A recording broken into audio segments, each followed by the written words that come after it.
Thanks. Ed, last weekend, America experienced a violent 24-hour span. Mass shootings in El Paso on Saturday, then early Sunday morning in Dayton. And here in Chicago, in all, those shootings left more than 24 people dead and dozens more hurt.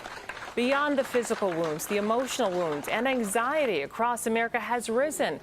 3 of the shootings happened in public places: a Walmart, an entertainment district, and a local park. Well, joining us this morning is Dr. Sheela Raja. She is a clinical psychologist, and she's got ways about how you can cope with your anxiety following this situation. So, Sheela, what's the #1 thing that someone can do if they feel unsafe, especially if they're going to a public setting? Because, I mean, you have to go out. You can't live in fear, right? Right. I mean, the first thing you can do is give yourself a break. If you're feeling anxious right now, a mass shooting is defined as 4 or more people that are shot in one incident, and we've had over 250 of them this year.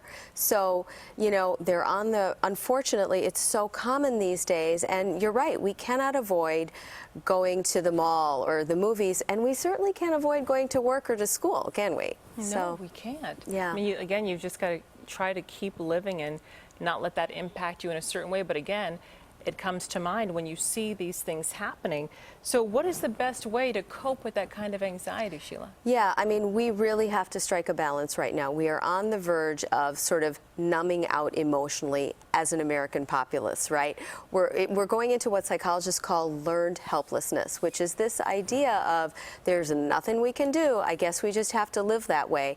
And that's not true. This is a public health issue with public health solutions. The American Medical Association, the American Psychological Association, they've been on this issue for years, talking about stronger gun laws, among other things. And on an individual level, sure, we all have to go in and kind of, you know, renew, replenish, hang out with our friends, laugh, you know, find some safety. But then we got to come back out. Advocacy is actually a way of coping, and it's the opposite of learned helplessness. You know, write that letter once a week to your congressperson and say, hey, what are we doing? Because, you know, I don't want to live like this. My kids don't want to live like this. Speaking of kids, how do you talk to kids about this? Yeah, I mean, that is a tough one, right?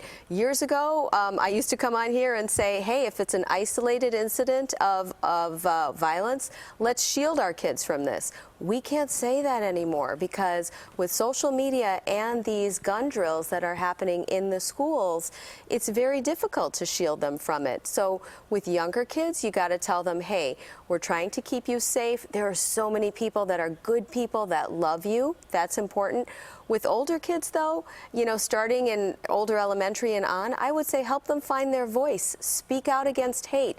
Speak for stronger gun violence or, you know, gun laws. Also speak up to destigmatize mental health. If you're struggling, your friend is struggling, go talk to a teacher. Talk to me. You know, talk to somebody. And my daughter and I actually wrote a book on PTSD and survival for teens. So it's something where we need all of those things in place. You mentioned extreme self-care earlier, but what about first responders? I mean, they see the trauma firsthand. How can they cope with this? I mean, it's very difficult, I would assume, for them. Absolutely. You know, all of the people that are on the scene day to day, people, reporters like yourself, I've seen it, you yes. know, first responders, where you don't get the luxury of saying, guess what, I'm not going to think about trauma today. I'm going to go renew and replenish. That's your job, right? And so if people out there are in that situation, I think part of it is we need communities where they can talk without judgment, to friends, to family. We also need to stop confusing being stoic with being strong. It's okay to have emotional reactions, and so workplaces, I think, need to be better trained on things like what we call compassion fatigue, vicarious trauma. These are all things we need to watch out for and help people get help at the first signs. Dr. Sheela Raja, thank you for joining us. Some great advice. Thank you. And you can find this segment and resources for coping with anxiety on our website at cbschicago.com a little later on this morning.